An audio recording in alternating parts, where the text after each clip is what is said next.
नमस्ते बच्चों। अभी तक हम बात कर रहे थे शारीरिक विकास की।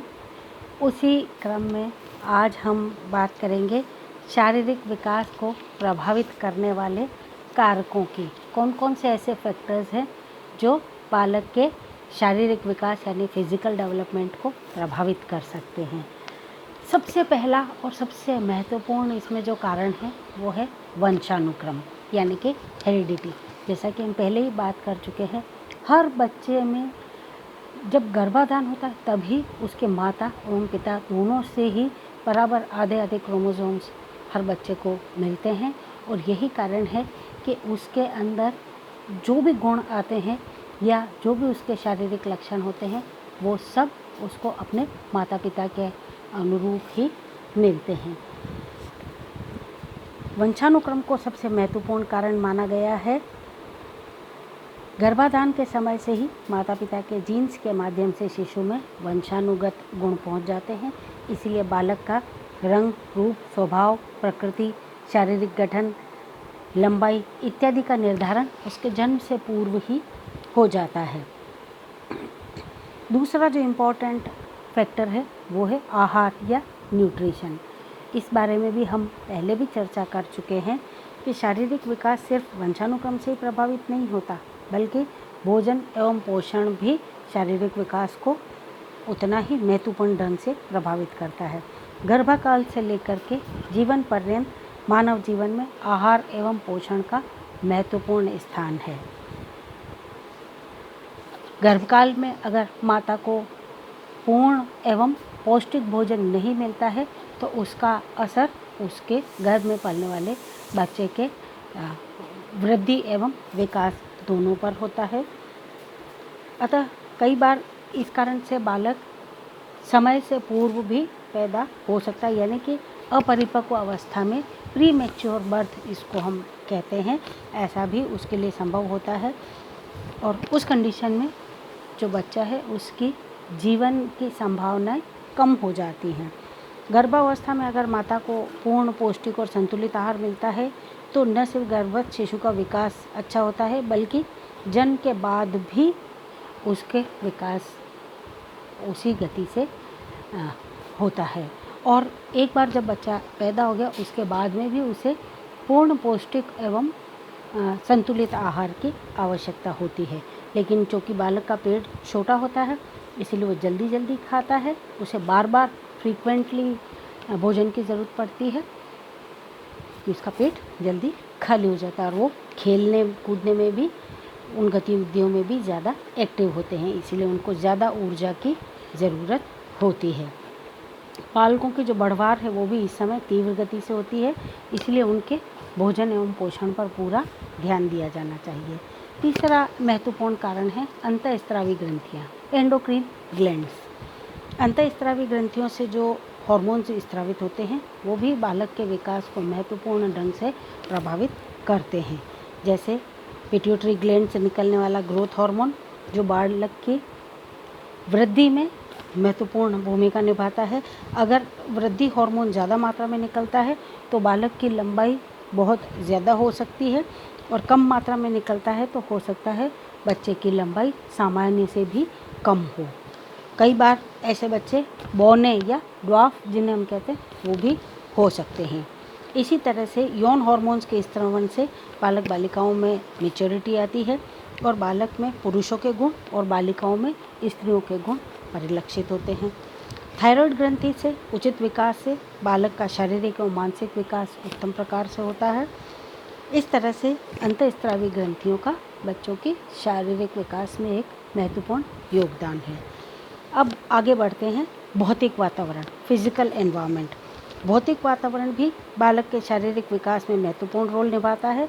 इसके अंतर्गत वो सभी बाहरी शक्तियाँ और कारक सम्मिलित होते हैं जो व्यक्ति के शारीरिक विकास को महत्वपूर्ण ढंग से प्रभावित करते हैं, जैसे जलवायु, हवा, धूप, वर्षा, खुला स्थान, जल, प्रकाश, आस पड़ोस का वातावरण इत्यादि इत्यादि। बालकों के उचित विकास के लिए शुद्ध हवा, पानी इत्यादि की व्यवस्था का होना भी बहुत ज़रूरी है। ठीक उसी तरह से जिस प्रकार ज़्यादा सर्दी पड़ने पर या पाला पड़ने पर अगर पौधे खराब हो जाते हैं या अधिक गर्मी और बरसात भी फसल को बर्बाद कर देती है। ठीक इसी प्रकार अगर उचित वातावरण नहीं मिले तो बच्चों के वृद्धि एवं विकास पर भी उसका प्रभाव पड़ता है। और फिर हम बात करते हैं संवेगात्मक व्यवधान की, इमोशनल डिस्टर्बेंस। संवेगात्मक व्यवधान जो है वो भी शारीरिक विकास को प्रभावित करता है। बहुत सारी रिसर्च से, अनुसंधानों से ये सिद्ध हुआ है कि अगर बच्चा लंबे समय तक इमोशनली डिस्टर्ब रहे, यानी कि संवेगात्मक रूप से उसे कोई व्यवधान हो, तो वो क्रोधी एवं चिड़चिड़ा हो जाता है, क्रूरता, हीन भावना इत्यादि उसके मन में समा जाती है।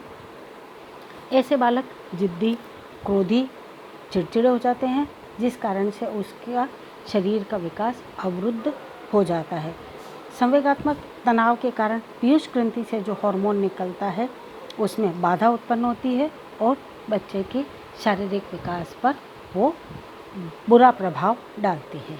और इसके बाद हम अपनी बात को आगे बढ़ाते हैं और बात करेंगे लिंग भेद की, यानी कि सेक्स डिफरेंस। लड़के लड़कियों में क्या अंतर होता है।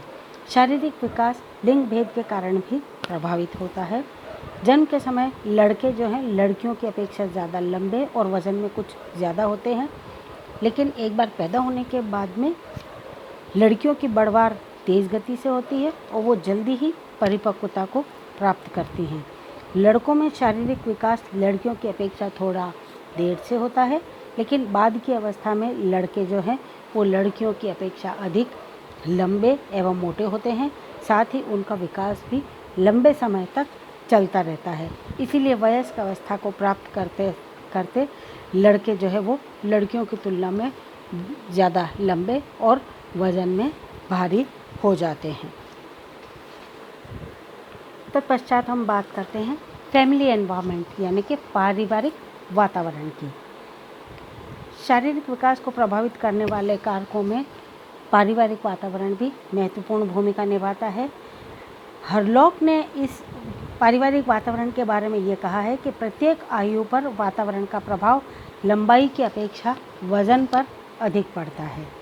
अगर पारिवारिक वातावरण सुखद, आनंददायक, खुशनुमा, सौहार्दपूर्ण हो तो बालक का विकास भी अच्छा होता है, क्योंकि ऐसे वातावरण में बालक भयमुक्त एवं तनाव से रहित रहता है। लेकिन अगर परिवार के सदस्यों में आपस में ही नकारात्मक भाव है, माता पिता अगर आपस में लड़ते रहते हैं, तो ऐसे बच्चे घर में डरे हुए, सहमे हुए रहते हैं, उनमें भय व्याप्त हो जाता है और वे संवेगात्मक तनावों से घिरे रहते हैं। इसीलिए उन्हें मानसिक एवं संवेगात्मक संरक्षण प्राप्त नहीं हो पाता। फलस्वरूप उनका शारीरिक विकास प्रभावित होता है और वो ठीक से उनकी वृद्धि नहीं हो पाती।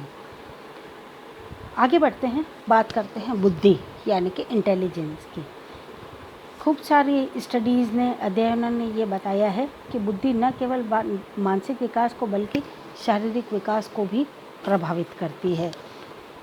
आप सोचेंगे कि दिमाग का शरीर से क्या लेना देना। अरे भाई, दिमाग होता तो शरीर में ही है ना। और माइंड जो है ये हमारी शरीर की सारी क्रियाओं को कंट्रोल कर रहा है। इसीलिए अगर दिमागी हालत ठीक नहीं है, अगर इंटेलिजेंस नहीं है, तो उसका प्रभाव भी पड़ता है। हालांकि बुद्धि केवल मानसिक विकास को ही नहीं बल्कि शारीरिक विकास को भी प्रभावित करती है। यद्यपि उठने, बैठने, खड़े होने, चलने, दौड़ने इत्यादि ये सभी गामक क्रियाएं हैं, मोटर एक्टिविटीज़ हैं, लेकिन इनका संबंध बुद्धि से होता है। और अधिक बुद्धिमान बच्चा जो है वो दुर्बल बच्चों की तुलना में गामक क्रियाएं करना जल्दी सीखता है। और जो बच्चा गामक क्रियाओं में जितना एक्टिव होता है उसका शारीरिक विकास भी उतना अच्छा होता है।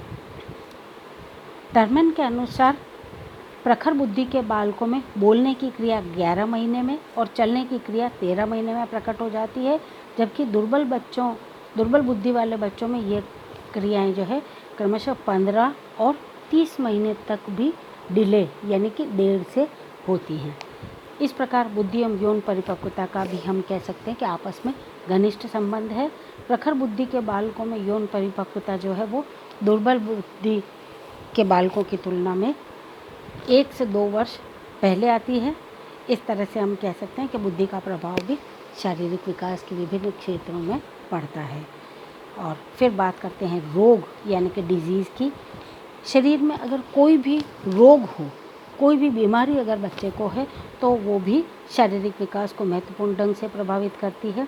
जो बच्चे जन्म से ही बीमार हैं, विभिन्न प्रकार के रोग से ग्रसित हैं, उनका शारीरिक विकास अवरुद्ध हो जाता है। बीमारी की स्थिति में कई बार बच्चा ठीक से खा पी नहीं सकता है, भरपेट भोजन नहीं कर पाता, खेल कूद नहीं पाता है ठीक से, और ज़्यादा रोता है, बिस्तर पे सुस्त पड़ा रहता है, इसलिए वो निर्बल और कमज़ोर हो जाता है। पूरा पोषण उसको नहीं मिल पाता, फलस्वरूप उसका शारीरिक विकास अवरुद्ध हो जाता है। इसके ठीक विपरीत जो बालक शारीरिक रूप से स्वस्थ हैं, वो भरपेट भोजन करते हैं, खूब खेलते हैं, प्रसन्नचित्त रहते हैं, और इसीलिए उनका शारीरिक विकास भी तीव्र गति से होता है। शारीरिक विकृतियाँ यानी कि फिजिकल डिफेक्ट्स। बच्चों, शारीरिक रोग अलग बात है, रोग टेम्परेरी भी हो सकते हैं, और कई बार शारीरिक विकृतियाँ ऐसी होती हैं जो जीवन पर्यंत बच्चों के विकास को प्रभावित करती हैं। शारीरिक दोष या विकृतियाँ वो किसी भी कारण से आ सकती है। हो सकता है वो वंशानुगत हो, यानी कि माता पिता में कोई कमी थी, कोई तकलीफ़ थी, वही तकलीफ़ बच्चों तक भी पहुंच जाती है। कई बार कंजेनाइटल यानी कि प्रसव के समय भी बच्चों में कोई शारीरिक व्याधि या विकृति हो सकती है, और या फिर पैदाइश के बाद में, जैसे पोलियो के कारण एक बार अगर हाथ या पैर खराब हो गए तो फिर वो जीवन में कभी भी ठीक नहीं हो सकते, या कोई एक्सीडेंट एट्सेट्रा, ऐसे वो कारण चाहे कुछ भी हो, लेकिन शारीरिक विकृति अगर एक बार आ गई तो उसका खामियाजा बच्चे को सारी ज़िंदगी भुगतना पड़ता है।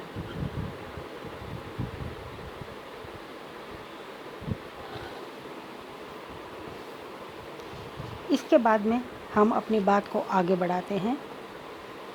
शारीरिक दोष या विकृतियों के कारण बालक को व्यक्तित्व एवं व्यवहार कितना प्रभावित होगा, ये केवल शारीरिक दोषों की श्रेणी के द्वारा ही निर्धारित नहीं होता, बल्कि बालकों के साथ माता पिता एवं परिवारजनों का प्यार, साथियों का व्यवहार, शिक्षकों के उत्साह एवं प्रोत्साहन पर भी निर्भर करता है।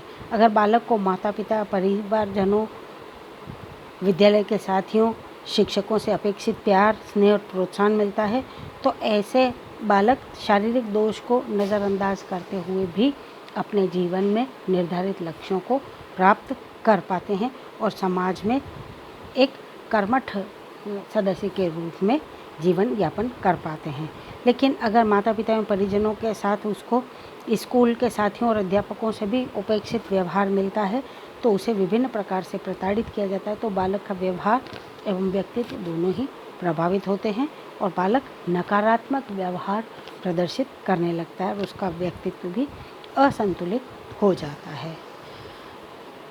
अगला जो कारण है वो है सामाजिक और आर्थिक स्तर, सोशल एवं सोशो इकोनॉमिक स्टेटस। सामाजिक और आर्थिक कारण जो हैं, इसमें जो अच्छे सामाजिक आर्थिक स्तर में पलने वाले बच्चों का शारीरिक विकास निम्न सामाजिक आर्थिक स्तर वाले बच्चों की अपेक्षाकृत अधिक अच्छा होता है, क्योंकि इनमें सभी मूलभूत भौतिक आवश्यकताओं के साथ आरामदायक आवश्यकताओं की पूर्ति भी समय पर हो जाती है। उन्हें सभी पौष्टिक तत्वों से युक्त भोजन मिल पाता है, रहने को स्वच्छ, सुंदर, हवादार, प्रकाशमय मकान मिलता है जहाँ पर्याप्त मात्रा में खुला स्थान हो, वो आपस में खेल भी सकते हैं, खेल कूद भी कर सकते हैं, मौसम के अनुकूल उनको वस्त्र, मनोरंजन के साधन आदि भी उपलब्ध हो जाते हैं।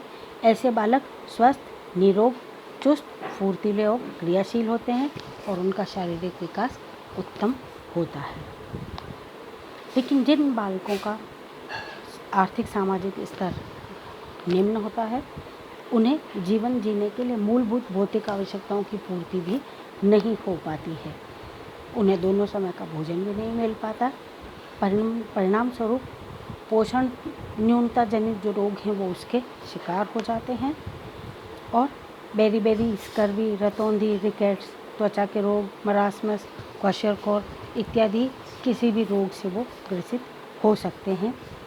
गंदे सीलन भरे अंधेरे कमरों में जहाँ सूरज की रोशनी भी नहीं पहुँचती, ऐसे कमरों में रहने वाले बच्चों को सर्दी, जुकाम, बुखार, निमोनिया, मलेरिया, टाइफाइड इत्यादि रोग भी बार बार होने की संभावना रहती है। ऐसे बच्चों का फिर शारीरिक विकास भी सामान्य बच्चों की तुलना में अवरुद्ध हो जाता है।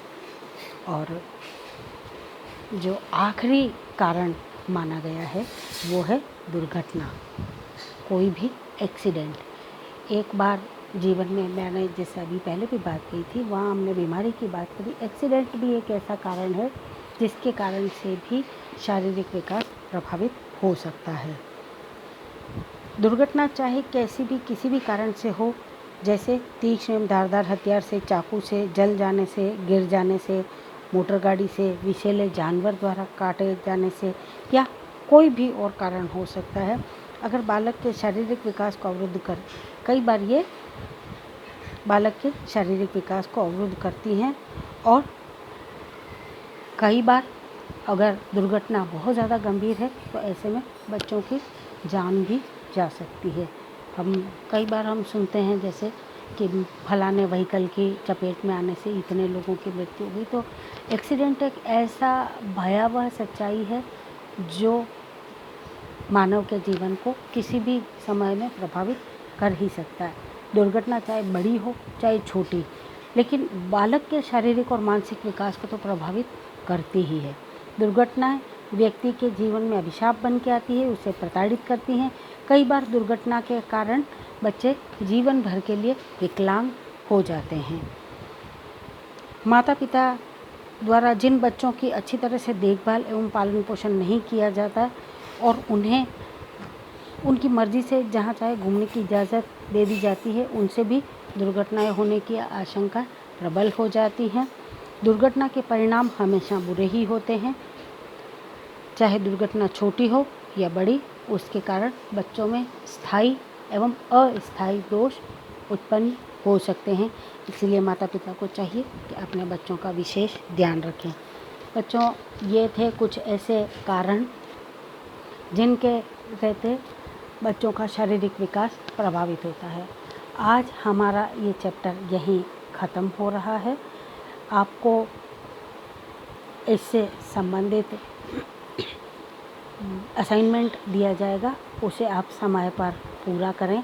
मुझे पूरी उम्मीद है कि पहले जो असाइनमेंट मैंने दिया था आपको फर्स्ट यूनिट से संबंधित, वो भी आप लोगों ने कर लिया होगा। इसके लिए आप एक अलग से रजिस्टर बना लें और उस रजिस्टर में ही आप दिए गए असाइनमेंट, यानी कि जो भी क्वेश्चंस हम यहाँ दे रहे हैं आपको, उनको उसमें जो नोट्स हमने आपको दिए हैं, जो टॉक हम आपको दे रहे हैं, ये जो लेक्चर हम आपको दे रहे हैं, इनके आधार पर आप उनको हल कीजिए। और यही आपके एक तरह से नोट्स हैं जो परीक्षा में आपको काम आएंगे, आपकी मदद करेंगे। अगले क्लास में हम फिर मिलेंगे। तब तक के लिए घर में रहिएगा, सुरक्षित रहिए, अपना ध्यान रखिए, अपने परिजनों का भी ध्यान रखिए। धन्यवाद।